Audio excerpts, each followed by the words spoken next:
Hello everybody, in this video I'm going to show you how I did this slime jumping animation using Photoshop.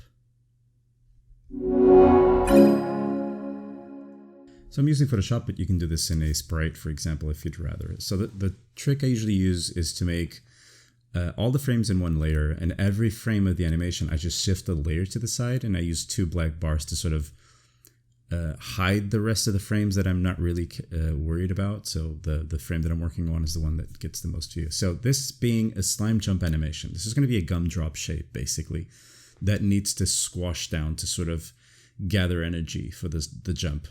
Pretty similar to a person just bending the knees to be able to jump, right? Because every action sort of needs to do needs energy to happen, right? The only sort of actions or animations that don't need energy to be given to them is like when you drop something, because it's already got gravitational pull, which is another form of energy. So I spend a few frames here on the squashing animation, because the longer you spend on the anticipation, the sort of more energy you simulate that you're gathering. And now in these frames right now, the slime is stretching outwards. And like if you think of the top of the slime as the head, it's almost like it's trying to hit as high as it can with the jump. And I'm going to do the same as I did at the squashing moment at the beginning of the animation. I'm going to have some frames here at the top to really help the animation slow down so that it can invert the speed. It's going up, but it has to slow down to then come down. But also, the longer it stays up, again, the more energy it looks like it has, but also it stylizes the animation, making it a little bit more, fun to look at. And now when it's going down, it's also going to stretch, probably not as much as when it first stretched up to jump, because it's just getting pulled by gravity. And now as it hits the ground, I do that kind of like, almost like if a drop hits the water, you get those ripples on the side. But that's kind of the jelly of the slime itself having that in its own sort of surface. And then it sort of gathers itself up together. And this is just a sketch of the animation. There's a few things that are wrong, few shapes here that are wrong. But the overall idea or the overall timing of the frames, I think it quite hit really close. This is real time now, the default animation. And I actually forgot to put the black bars on top of the frames, of the layer of the frames. So they all actually have kind of the same importance.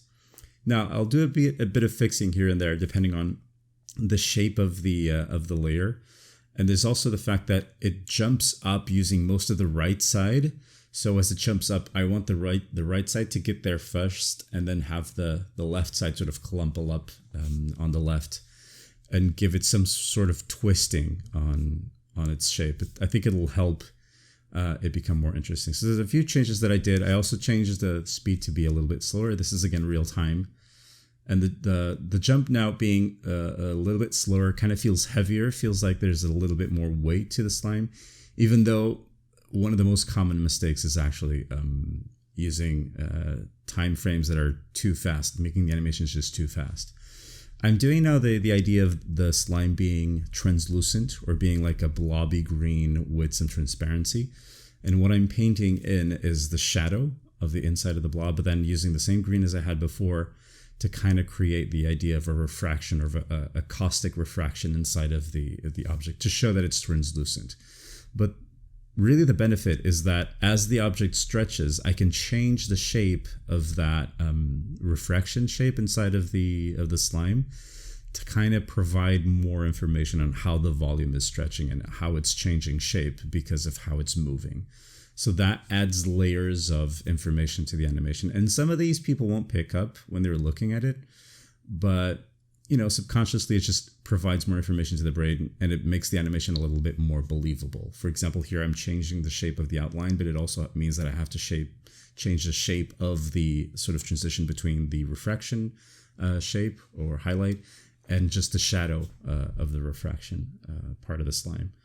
And again, all these are just two colors, and you could have gone way more complex, way more detailed with having like a second color there just to create the transition. But it's an issue of time.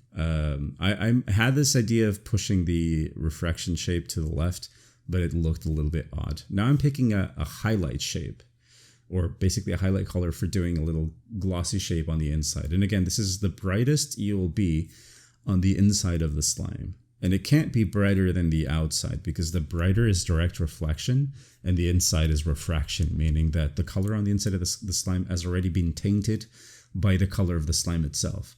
And on the outside, you might be able to get a white reflection from the light source because it's not gone in to the body of the slime and come out tainted by that color. And that's really good because what you can do is you can shift this light a little bit to the bottom and to the left, because then it's not a highlight. And as soon as you have the highlight, it'll actually help sell the idea that this object is translucent. Because right now it just kind of looks like a bean that's being badly lit from underneath.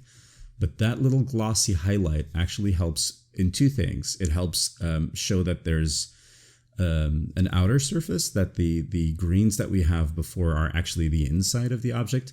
And it also, as you can see here, it helps communicate the deformation of the surface because the highlight shape will have to change accordingly. If you stretch something horizontally, the highlight will also stretch horizontally. So if you squash something, you would expect to see that highlight being squashed. Maybe not increase in area, but at least take that area and sort of change it around a little bit. And this is kind of where I got. I was thinking there's a few adjustments that I could have done, but I was already running out of time. So I thought that would not be a good way to use the time of the people viewing it.